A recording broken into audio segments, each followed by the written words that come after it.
Joining us first on CNBC interview, Virginia Democratic Senator Mark Warner. Mr. Warner, welcome back to CNBC. Tell me what you're cooking up, sir.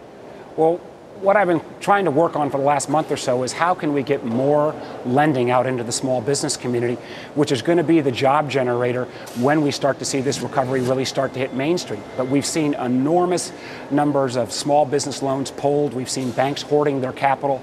So I'm saying let's go ahead and redirect some of the existing TARP funds. Perhaps we could take it out of the PPIF program, have the small banks and community-based banks and other banks who would apply for these funds put up 10% of the dollars, use their distribution network, and I think we could actually see close to $50 billion injected over a 12-month use it or lose it kind of program that could really spur small business lending that will help us as we hope the economy recovers. Senator Warner, I mean, we are also very concerned about small businesses here, but it strikes me that besides loosening up credit for them, I mean, how about cutting taxes? How about the payroll tax? How about having them not worry about having to provide health care in the near future? Well, listen, let's face it, small business is the only people in the country that pay retail for their health care. And if health care reform doesn't end up lowering their costs, then we've not done effective health care reform. There are these other options you've mentioned in terms of some tax relief.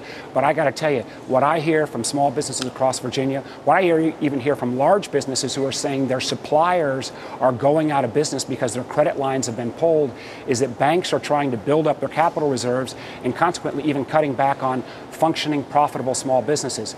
Taking some of these TARP funds, leveraging the existing banks' capital, so banks have got skin in the game, so they would be making these loans, taking first dollar loss on the first 10%, is a way that we could actually use some of these bailout funds that have obviously helped Wall Street, but have not helped Main Street, actually get $50 billion into the lending market. All right, so you're going to put the TARP funds to banks, and the banks are going to be forced to make loans to small businesses.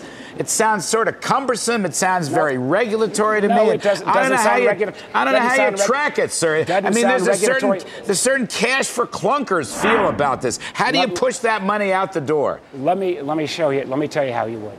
If the banks have to put up 10 to 20% of all the capital, if they have to take first dollar loss on these funds, if we split with the banks the upside in terms of the interest proceeds, so they've got an incentive to make these loans. We want the banks to make responsible loans. We don't want them to make crazy loans, so they've got to take that first dollar loss.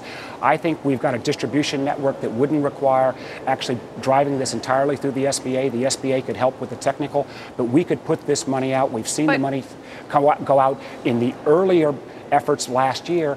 I think the banks would respond. I've heard banks all across Virginia, and for that matter, the Community Bankers Association, say this kind of initiative they would be very, very supportive of. Senator Warner, though, respectfully, we've seen this movie with mortgages. I mean, this is when the government came in and said that the banks they're getting TARP funds, they're getting bailout money, they need to go ahead and redo mortgages and lend more money, and they didn't do it, and they got criticized for it. Completely different type.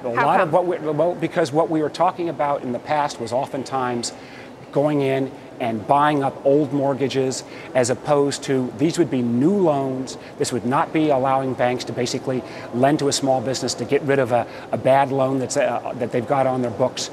This would be on newly initiated loans. They've got this distribution network. I think that you would see a lot of the banks know that their balance sheets will recover in the next year or so.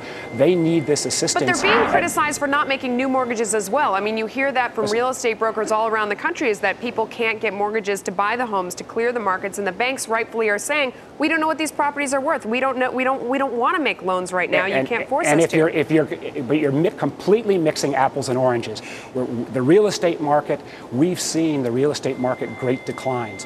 What I'm talking about in the small business area, I don't know if you're familiar with small business lending, but you lend against inventory, you lend against future receivables, that you lend to kind of the business that CIT did before they got in a little bit over their head. Okay, that's a fair point. But what you've got there is you've got this market that is out there that is, I think, anxious to be needed. The banks, you're right, the criticism of the banks are they're hoarding their capital. So if you can put out additional capital here where they cannot put it against their balance sheets, but they have to use it, and if the banks have to put up 20%, they will have skin in the game. And I think this will be very effective. We're running out of time. I appreciate your points in small business. I think you're on target there. But when we talk to the National Federation of Independent Businesses, they say that credit demand is actually very low. Credit demand is very low. And they complain about the tax cost of employment and the tax cost of investment. Why not attack this at least at the same time on the tax side? Listen, the NFIB has had that same argument about taxes when good times and bad. And, and they may have some valid arguments right now. But I can tell you, the NFIB is not talking to the small businesses in Virginia. And I can assure you from a lot of my colleagues, bipartisan across the country, who are hearing every day from small businesses who say they can't get access to credit because the banks are trying to build up their balance sheets.